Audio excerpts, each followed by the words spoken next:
ও অয়ন দাদা, আপনি দেখছি বেশ ভীতু। আমাদের সঙ্গে থাকুন, তাহলে একটু সাহসী হয়ে যাবেন। কথাটা অয়নকে খোঁচা মেরেই বলা হলো, যদিও এসব শোনার পরেও অয়ন চুপ করেই থাকে। ইতিমধ্যেই কয়েকজন গুন্ডা সেখানে ঢোকে আর প্রেম সেন গুন্ডাদেরকে ভেতরে আসতে দেখে।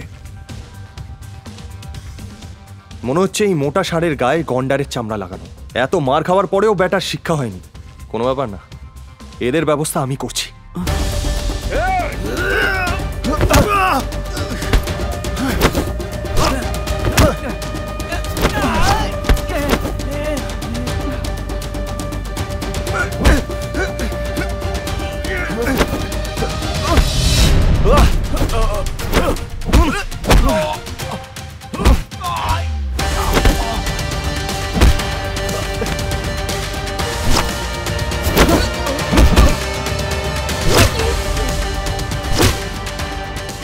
প্রেম সেন ভালোই মারপিট করতে জানত, কারণ ও কারাটেতে ব্ল্যাক বেল্ট ছিল। এক এক করে প্রেম সেন গজেন্দ্রের সমস্ত সাঙ্গপাঙ্গকে মাটিতে মিশিয়ে দেয়। তোরা হচ্ছিস গুন্ডার নামে কলঙ্ক, বুঝলি?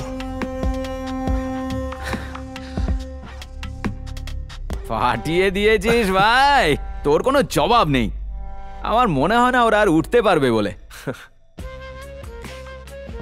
মিস রুষা আর রূপালী, তোমরা ঠিক আছো? প্রেমের প্রশ্নটা শুনে রুষা আর রূপালী তাদের ঘাড় নাড়ল। প্রেম আসলে এসব করছিল রুষার নজর কাড়ার জন্য। যদিও রুষার নজর তখন তার স্বামী অয়নের দিকেই ছিল, সেই অয়ন যে চুপচাপ বসে গুন্ডাদের দিকে তাকিয়েছিল। প্রেম সেন আরও ক্ষিপ্ত হয়ে যায়। ভাই, এবার এদেরকে নিয়ে কি করবি? কাউকে ডাকবো নাকি এদের ব্যবস্থা করার জন্য?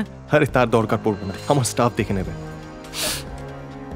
চলো তোমরা বাইরে চলো। পারাস আসলে একটু বাড়তি কথা বলছিল, যদিও সেরকম কিছু করার ক্ষমতা ওর ছিলই না।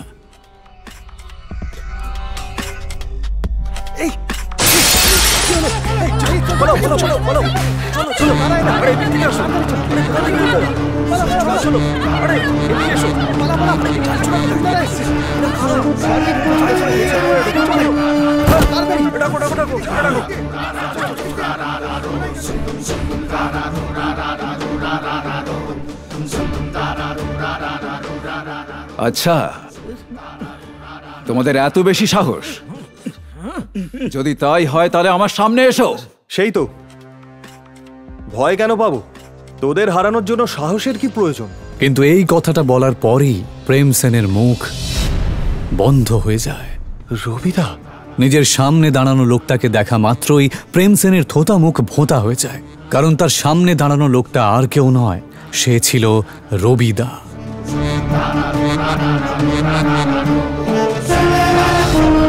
তাদের সবার লাল চোখ দেখে এটা বোঝা যাচ্ছিল যে তারা এখানে প্রেম এবং বাকি সবাইকে শেষ করতেই এসেছে। তাদের তিনজনের অবস্থাপন্ন পরিবারের লোকেরা সুরক্ষার ভয়ে যেই রবিদাকে টাকা পাঠায়, আজ সেই রবিদাকে সে খেপিয়ে দিয়েছে। এইমাত্র আমাকে কে চ্যালেঞ্জ করলো?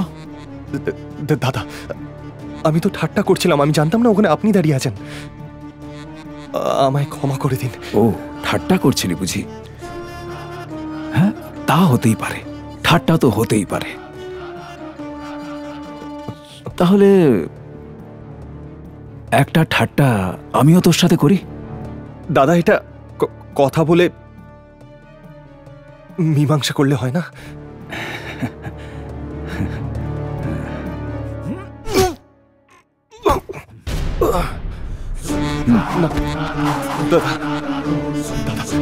ক্ষমা করে দিন। কি কেমন লাগলো আমার ঠাট্টাটা?